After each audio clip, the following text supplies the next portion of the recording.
The Ku family had always had a thin bloodline, 18 generations of single-heir lineage. My father adopted 3 girls and made it clear that whoever bore his grandchild would inherit the entire family fortune. Everyone said the child born from one of the 3 candidates my father had chosen for me would be the true heir, yet not one of them had ever looked me in the eye. I had loved Chloe for years, only to be met with nothing but her countless looks of contempt. I thought she was just naturally cold, treating all men the same, until I saw her leaning into the driver's son Alex, swearing with heartfelt sincerity. I agreed to marry her only to repay the Ku family's kindness in raising me. Once I give birth to the Ku heir, I'll get a divorce and marry you. As long as Luis doesn't hurt you, I'm willing to give him a few million to enjoy life abroad. You're the only real husband in my heart. The day before the board meeting, my father asked me who I would choose. I thought of the way the 3 girls always avoided my gaze, and smiled as I replied, I'm the Ku family heir. Of course, my marriage should maximize benefit. Let's go with Laura from City A. My father frowned. Laura was paralyzed in a car accident 5 years ago. She's not only disabled but also infertile. Are you sure?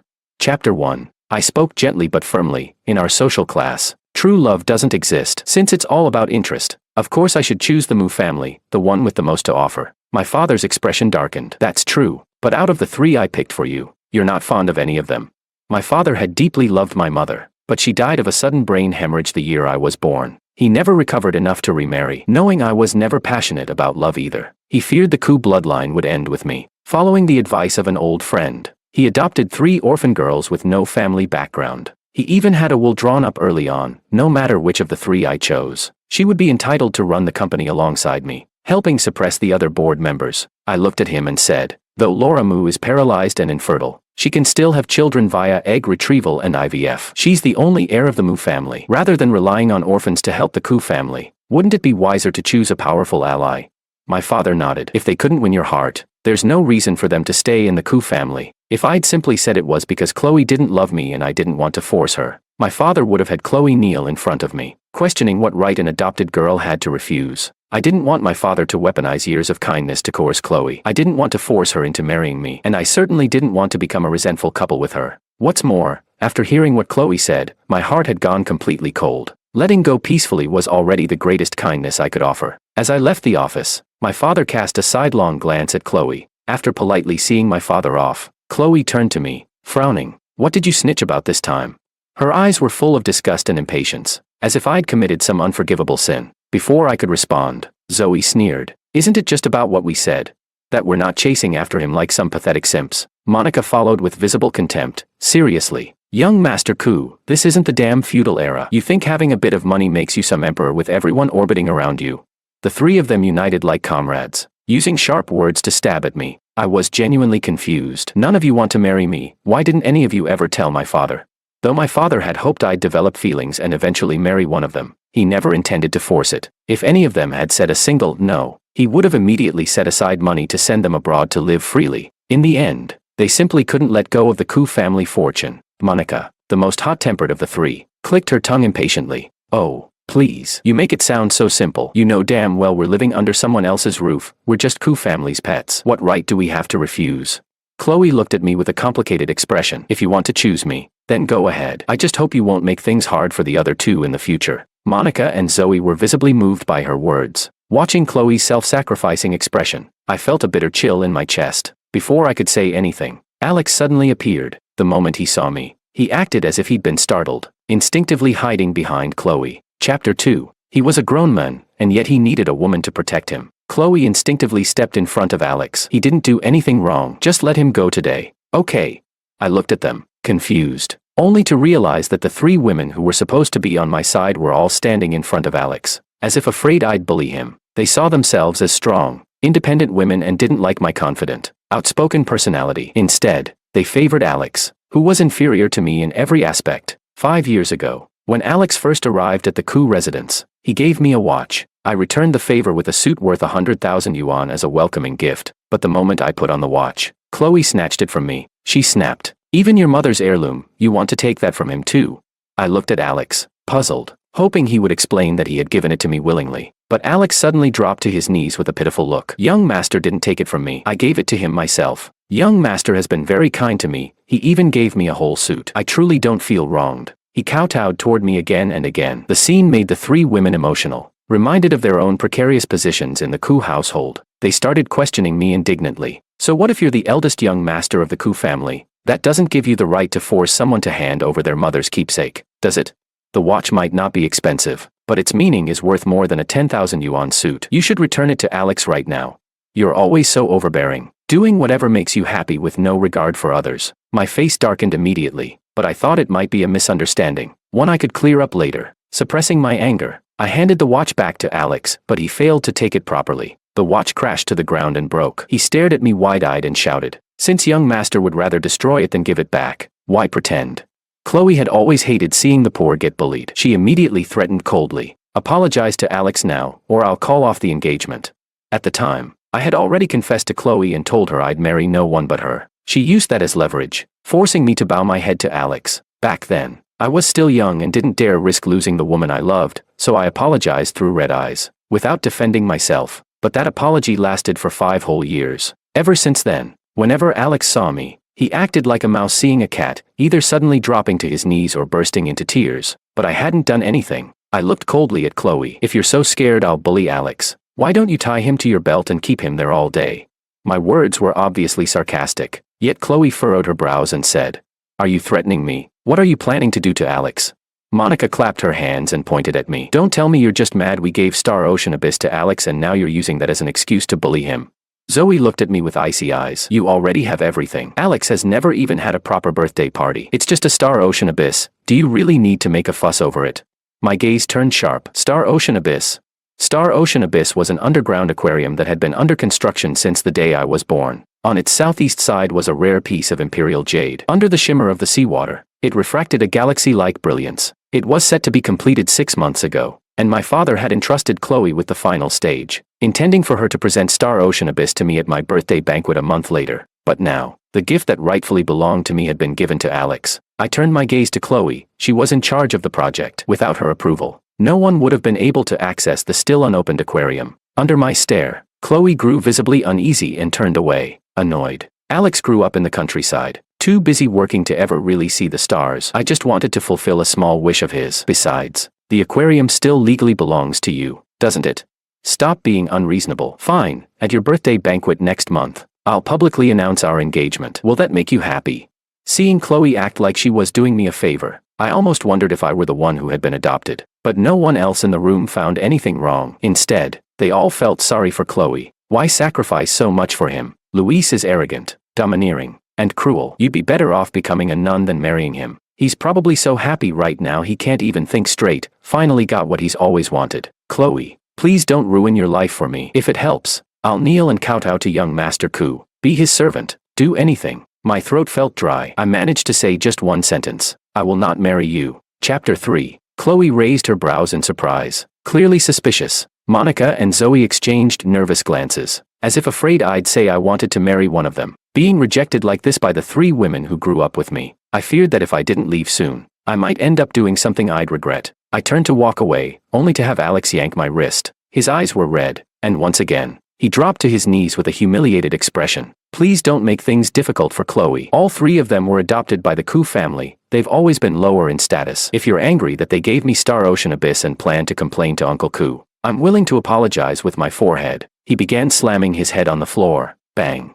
bang, bang, until his forehead turned red and started to bleed. Chloe, heart aching, hurriedly pulled him up from the ground and turned to glare at me. You say you won't marry me, then don't choose me. What's the point of using reverse psychology just to bully Alex? Isn't this just your way of getting back at him and forcing him out of the Ku household? I stared at Chloe coldly. I don't know what you're talking about, but rest assured, I will never choose you to be my wife. I thought that would end things, but to my surprise, Chloe grabbed my arm. If not me, then who? Zoe, Monica. Monica wants to study art abroad, and Zoe longs for freedom. Hurting me isn't enough for you. You want to ruin their lives too. Chloe took a deep breath. If you promise not to make things hard for Alex again, I'll marry you. Just stop this already. Okay. Her eyes were filled with exhaustion, like I'd been tormenting her for years. I looked at Chloe deeply and said, everything will go exactly as you wish. She feared I would bully Alex. She didn't want to marry me either. Once I married Laura, all her worries would disappear. During that time, I didn't go see Chloe again. It wasn't until the day of my birthday banquet that she finally showed up, her face cold. Zoe and Monica followed behind her, their expressions also grim. I frowned at my assistant. I'd made it very clear that today's engagement announcement wasn't about them. There was no need to invite them at all. But the assistant frantically shook his head, clearly saying, they came on their own. I had no idea. I sighed, resigned, deciding to pretend I hadn't seen anything. The guests below were even more enthusiastic than I was, greeting the three of them one after another. Miss Chloe, you're truly a rising star. That project you closed last month must have brought in at least $1 million. No wonder young Master Ku only has eyes for you. But it was I who had negotiated that deal. Chloe merely signed the final documents. Monica may be hot-tempered, but she has a strong sense of justice. Young Master Ku would never suffer marrying you. I scoffed silently. Monica had bullied me more than anyone. She saw me as pure evil, probably wishing she could burn me alive. Miss Zoe is also quite the beauty. Young Master Ku couldn't go wrong choosing you either. Please take good care of him in the future. The three of them, at my birthday banquet, acted like hosts basking in the spotlight. I frowned, ready to put an end to the farce, when all three suddenly lowered their heads and took out their phones. Before I could react, Monica's face turned pale. She rushed up to me and slapped me across the face. My head spun from the impact, and I nearly collapsed to the ground. Everyone was stunned by the scene and quickly backed away, afraid to get involved. Chloe clenched her fists tightly and held back Monica, who was still itching to hit me again. Then she turned and looked at me with fury in her eyes. We already came here like items on a shelf for you to pick from. What more do you want? Do you have to push Alex to his death too? I was completely lost. Seeing my confusion, Zoe's disdain deepened. You waited until none of us were around and dared to have Alex kidnapped. I'm telling you now, it won't work. As soon as she said that, I immediately realized Alex had pulled another trick. All the guests present were either my father's friends or our business partners. Yet even after I was slapped in front of them, not one person stepped in. My heart went cold. They must have already decided that the Ku family fortune wouldn't end up in my hands, so they didn't dare offend those three women. Covering my stinging face, I stared at Monica with icy eyes. Apologize. Monica glanced at my reddened eyes with a sneer and said, Alex was nearly beaten half to death, and you're upset over a single slap. I'm fine. Just then, Alex limped into the room, his clothes torn and face bruised, covered in cuts and swelling. One look and anyone would suspect something terrible had happened. Quick as lightning, Chloe took off her coat and draped it over Alex's shoulders. Then she turned to glare at me with disgust. You're as scheming as ever. I'll never marry a man like you.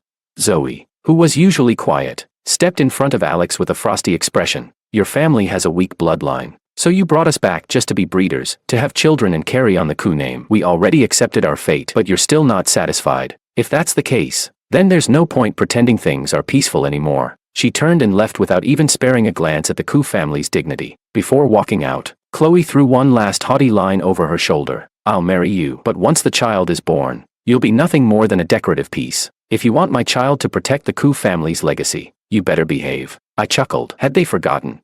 Without me, the Ku family would never have adopted them in the first place. Just as the three were about to leave, someone finally tried to stop them, but I shouted, face cold with fury, let them go.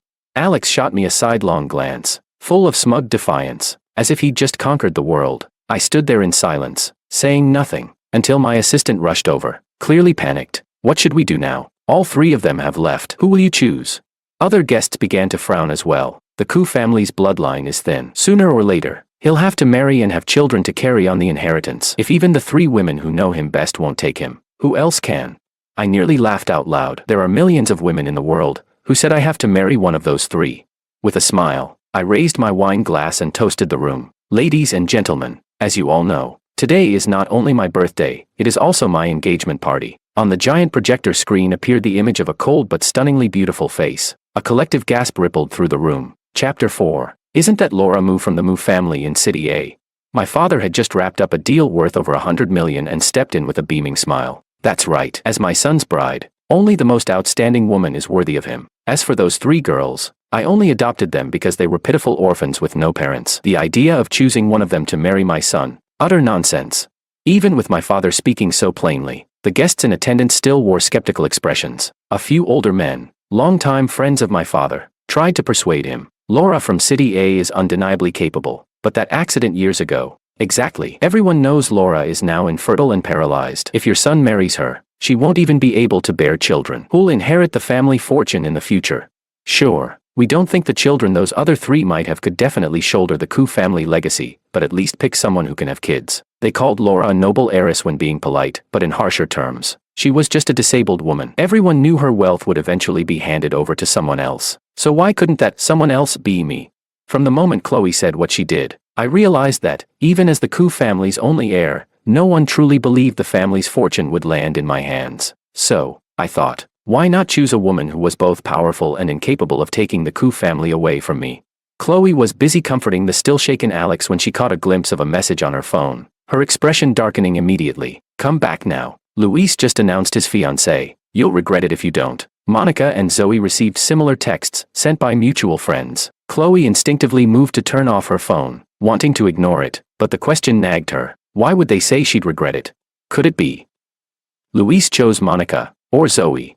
Chloe stared at the other two for a long while before finally typing out a message. Who did Luis choose? When the reply came with a photo attached, Chloe's pupils shrank in shock. Her face went pale with disbelief. At the same time, Monica and Zoe both gasped. No way. Luis picked that infertile, paralyzed cripple. Impossible. Alex, still leaning on Chloe's shoulder, had a flicker of triumph in his eyes, though he spoke with fake concern. Maybe young master is just angry. You all left his birthday banquet for me. He must have been upset. Why don't you go back? I'll be fine on my own. Tears welled up in his eyes as he spoke. The three women immediately softened. Straightforward as ever, Monica declared. It's not like Luis hasn't pulled stunts before. I want to see if he really goes through with marrying that cripple. Just wait, he'll be the one begging us to marry him. Chloe felt a bit more reassured at that. That's right. Luis had chased after her for years, unwavering no matter how many times she rejected him. Missing just one birthday party wouldn't suddenly make him turn around and marry someone who couldn't have children. Alex's eyes stayed fixed on Chloe, seeing her remain silent. A hint of jealousy flashed across his gaze. He said miserably, I must be the one in young master's way. Even if he had me beaten and crippled, I still shouldn't have barged into his party and ruined it. What if he tells Uncle Koo and cuts off all your living expenses? I don't want to drag you down. The three women's expressions darkened at once. What they hated most was being reminded they were living under someone else's roof. Monica said coldly, I've got 2 working hands and feet. Even if I lose the allowance, I'll survive. Chloe gently stroked Alex's hand to reassure him. Don't worry, Luis can't manage such a big empire alone. He can't even produce an heir. Sooner or later, he'll have to beg the 3 of us to come back and help run the company. Don't talk about dragging us down. Luis is the one at fault. If he hadn't had such malicious intentions toward you, today wouldn't have turned into such a disaster for him. They thought I'd simply lost face today, never considering the long-term consequences. Growing restless, Chloe finally picked up her phone and sent me a message. You went too far today. There's no need to throw a tantrum and marry a cripple who can't have children. As long as you apologize to Alex, I'll marry you. In her mind, she pictured the joy on my face when I read the message, but the moment she saw the red exclamation mark, her smile froze. I hadn't just deleted her, I had blocked her. In the second half of the birthday banquet, dozens of helicopters flew overhead, raining down millions worth of pink roses from the sky. Amid the sea of flowers, the elegant and icy-faced Laura was gently wheeled out of a helicopter. She began walking toward me down a red carpet, her eyes brimming with warmth. My father's eyes widened in shock. How is she here? Chapter 5. The other guests were equally confused, though they still viewed Laura as nothing more than a paralyzed and infertile woman. They couldn't deny who she was, the only heiress of the Mu family in City A true socialite, the real-deal daughter of a noble house. If it hadn't been for the Mu family's insistence on marrying into a family of equal status, Laura would have already married countless times over the years. After all, the Mu family was old money through and through, prestigious, powerful, and deeply rooted. The Koo family, in comparison, had only risen in the last few decades. Though wealthy, it lacked heritage. Everyone thought that if I married Laura, I'd merely be a figurehead. No one believed the Mu family would truly value this engagement. As the crowd murmured and speculated, Laura smiled and said, How could the leading lady be absent from her own engagement party? I'm not too late, am I? She held out a bouquet of air-shipped Bulgarian roses and presented them to me. She stood like that, holding the bouquet until I took it. I didn't leave her hanging. I smiled and accepted the roses. You arrived just in time. The frost that had long been etched between her brows suddenly melted. For the first time, she showed warmth toward everyone. This affectionate gesture shocked the crowd. Before her accident, Laura was known for being a cold beauty. After the accident, she became even more aloof, so much so she didn't hesitate to throw even her own father out of the house. Just as I clasped Laura's right hand, Chloe reappeared at the entrance with a cold expression. Her return caused quite a stir among the guests. Is Chloe having second thoughts? She probably just lost her temper earlier and came back after calming down. Chloe and young Master Koo practically grew up together. If she shows just a little softness, he'll probably call off the Mu engagement in no time. Before I could say a word, Laura's grip on my hand tightened. Her expression remained calm, but there was a storm hidden in her eyes. The moment Chloe met Laura's gaze, she sensed danger. Still, She braced herself and said, "Forgive him, young Master Ku has always been willful. If he said anything that caused a misunderstanding, I hope you won't take it to heart." She reached out toward me, silently signaling me to stop acting out. Laura's face turned instantly cold. "Who are you?" For years, Chloe had often represented the Ku family at public events. As someone active in the business world, there was no way Laura didn't know who Chloe was. Everyone understood Laura was deliberately putting Chloe in her place. Chloe opened her mouth, ready to declare she was my fiancée. But when her gaze fell on our joined hands, she froze. She remembered she was merely an adopted daughter of the Ku family, nothing more. Laura's tone turned mocking. "If you're speaking to me as an adopted daughter of the Ku family, I'm afraid you're not qualified." Chloe's face went pale, but she stubbornly turned to me and asked, "Luis, are you really going to throw away your marriage over a fit of anger?" Her fists clenched so tightly her knuckles turned white. After so many years with her, how could I not see she was panicking? But why? Because I was marrying Laura? Or because she was afraid the Ku family fortune would no longer be within reach? I looked at her with a faint smile. "Laura and I are in love. What anger are you talking about? The engagement has long been set. Are you here to crash the wedding?" I deliberately used the phrase "crash the wedding," and Chloe instantly retorted, "Why would I crash the wedding?" She turned livid, gritting her teeth. "I just can't stand by while you toy with the Mu family's reputation. If you regret this later, the entire Ku family will suffer for it." At that, I couldn't help but laugh aloud. "You don't need to worry about that. After all, your surname is Lee." When all three girls were adopted, Chloe Lee had insisted on keeping her own surname. She didn't want to take ours. My father hadn't forced them, so he simply let them be. Only now did Chloe finally look at my face properly. The eyes that once overflowed with warmth were now full of cold frost, as if I wanted nothing more than to cast her out then and there. Seeing me draw such a firm line, Laura's heart warmed. She tightened her grip on my hand again, as if afraid to lose me. Chloe's throat was dry. After a moment's hesitation, she asked again, "You're really going to marry Laura?" "Chloe, who gave you the right to keep pestering Luis?" My father's authoritative voice rang out behind her. He strode over to stand beside me, his eyes locked sharply onto Chloe. Chloe's back hunched slightly. She no longer had the courage to speak. "I'm sorry." Before my father, she always felt inherently inferior, because she had been adopted, taken in, and given charity. Chapter 6. I looked at Chloe's familiar expression, but unlike before, I no longer tried to comfort her. In the past, I would have patiently reassured her, again and again, that my father only treated her strictly because he valued her, that in the Ku family, she was never lesser than anyone else, that one day, she would control more shares than I would, that her child would inherit everything, but all the fine clothes, luxury, and protection my father and I gave her, still couldn't compare to a single ambiguous comment from Alex. All it took was Alex pitifully saying, "We're both just outsiders here. Chloe, I understand how hard it's been for you." And Chloe would immediately turn resentful toward the Ku family. Her gaze drifted between Laura and me before she finally smiled, lips tight, and said to my father, "I was being inconsiderate. Today is Luis's birthday, and his engagement party. I haven't even had the chance to give my blessing yet." She lifted her glass, looking at me with hopeful eyes. But before I could react, Laura reached out and blocked the toast. "Luis doesn't like to drink. I'll take this one for him." She raised the glass and downed it in one go, a light blush blooming on her beautiful face. Chloe's face went even paler at Laura's casual declaration of ownership. Suddenly, she remembered all the times I had shielded her at the drinking table. Regret, belated and overwhelming, rushed to her heart. Eyes rimmed red, Chloe gave a bitter smile, took 2 steps back, and turned to leave. After the banquet ended, Laura tilted her head and looked at me. "Is my fiancé not taking me home tonight?" I blinked. "What?"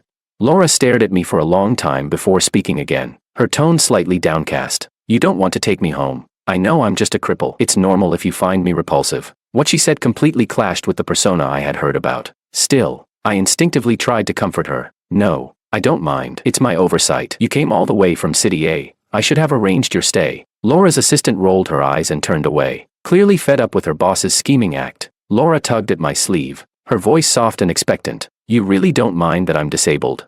My gaze fell on her legs. I nodded. Then my eyes involuntarily drifted upward. "So pale. What are you looking at?" My face flushed instantly, and I quickly looked away. I didn't mean to. It doesn't bother me either way. We can always do IVF. Laura gently squeezed my hand. "But why do IVF?" I stammered, not knowing how to answer. Laura sighed. "Having a baby is something worth doing personally." My eyes widened as I stared at her in disbelief. Was she saying she could? Laura gripped the armrests of her wheelchair and slowly stood up. Even standing, she only came up to my chest, cautiously. She stepped into my arms, I just injured my legs in the accident. I've nearly recovered in the past 2 years. I only use the chair because I don't feel like walking. Everything else is just a rumor. I immediately felt a little embarrassed, but I also realized, when she said she didn't feel like walking, that was just an excuse. After all, being labeled as crippled naturally made people let down their guard. The thought sent a chill down my spine. If Laura had designs on the Koo family, wasn't I walking straight into a trap? Her methods, no one could deny how dangerous they were. As cold sweat broke out on my back, Laura tilted her head innocently. You cold? If so, let's go home. I nodded stiffly, my mind racing. Laura smiled sweetly and clasped a crystal bead bracelet around my wrist. When I saw the bracelet, a realization hit me. I asked reflexively, "You were the one who saved me back then?" At 17, I'd been kidnapped by one of my father's enemies. There had been another girl abducted with me. My legs were broken, I couldn't run. It was she who hid me inside a discarded paint drum. Later, Chloe was the one who found me, and from that moment, I developed a sense of gratitude toward her. That feeling slowly turned into affection. But now that I thought about it, Chloe hadn't saved me. She just happened to open the lid of the drum. The police, my father, and others were all there too, but in my eyes, it had only been her. Laura tapped her fingers, visibly displeased. Yeah, you promised to remember me forever. Then the next month, your whole family vanished from City A. You didn't even leave me a phone number. At the time, my father was terrified I'd be kidnapped again. So he moved us out of the city for good. I lowered my head, guilt washing over me. Laura leaned in again, curling into my chest. Forget it. It wasn't your fault. It's Chloe's. She's just too calculating. I smiled and hummed in agreement, completely unaware that Chloe was hiding in a corner, watching everything. Chapter 7. Her face was pale as ash, her mind consumed by the image of Laura and me embracing. The way we looked into each other's eyes and smiled, it made Chloe so jealous she was about to lose her mind. Even if she never wanted to admit it, Chloe did have feelings for me. She relished my affection but hated being labeled an adopted daughter. So she always looked down on me, rejecting me again and again, crushing my dignity every time. Chloe looked at me bitterly but didn't dare approach. Only when Laura and I held hands and walked upstairs did she finally move. Monica called her in a panic. Where did you go? Alex is missing again. He took a call from Luis and disappeared. Luis must have forced him to leave us. Chloe frowned. He got a call from Luis. She'd been standing here the entire time. She hadn't seen me so much as touch my phone. Monica huffed. Who else could it be? Alex said it himself. Luis called him. Come help us look for him. If we wait any longer, Alex might be in danger again. Chloe responded coldly. Just call the police. For the first time, she didn't rush to find Alex. Instead, her mind began reviewing everything that had happened over the years. A terrifying suspicion began to take shape. In silence, she dialed the police, and then went to check the villa's surveillance footage herself. She reviewed every timestamp where Alex had accused me of bullying him, only to find the complete opposite in every clip. The more she watched, the colder her heart grew. Suddenly, she clenched her fist and punched herself in the face. All these years Alex had lived in the Koo home. All he ever had to do was claim Luis bullied me, and the three of them would force me to apologize, never questioning him once. But now, the truth was right in front of her. He had jumped into the pool himself. He had broken his leg on purpose. He had torn his clothes deliberately. He had thrown himself down the stairs. Lie after lie unraveled right before her eyes. Chloe said nothing. She turned and left the security room. She had lost the courage to face me ever again. The next time I saw Chloe was on the day of my wedding to Laura. Sitting in the car headed to the ceremony, I caught a glimpse of several figures out the window. The three of them were no longer as glamorous as before, but still cold and proud. Alex was clutching Chloe's hand, begging her for something. When she ignored him, he turned to Zoe, but Zoe didn't even look at him. Even Monica, who had once liked him the most, shoved him away in disgust. A flicker of resentment passed through Alex's eyes. He tried playing the pitiful act again, but none of them gave in. I didn't recognize them at first, until Chloe stared blankly in my direction. Our eyes met for a moment, and then I knew it was them. I calmly looked away and never glanced back. After the engagement, my father gave the three of them a sum of money, but they voluntarily turned it down, insisting they would repay him for years of raising them. I just laughed. Over the years, the three of them had cost the Koo family tens of millions. Now that they'd left the Koo household, how exactly did they plan to pay that back? When the fireworks show, worth tens of millions, came to an end, Laura took my hand and walked down the red carpet with me. Blessings and congratulations filled the air. Someone handed me an unsigned letter. The handwriting was familiar. Immediately, I knew who had written it. Expressionless, I threw the letter to the ground and let it be trampled. Laura kept smiling at me the whole time. As the ceremony ended, she placed a document in front of me. I willingly transfer all my assets to my husband. No regrets, no reservations. The crowd erupted. Even I stared at her in disbelief. But Laura just smiled gently. Will you marry me?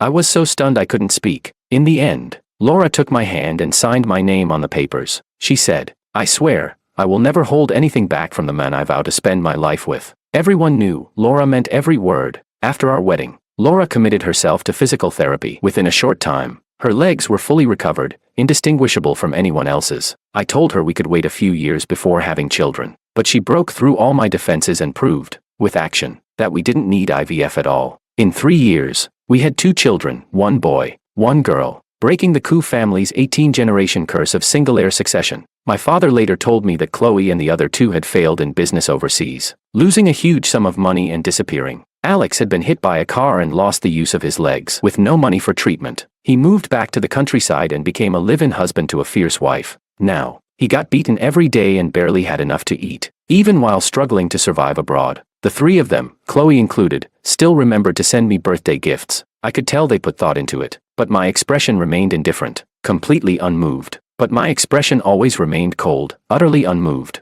It wasn't until I saw Laura walking toward me with our children in tow that I finally let go of all that emotional garbage. Only then did I smile, because they were my happiness now.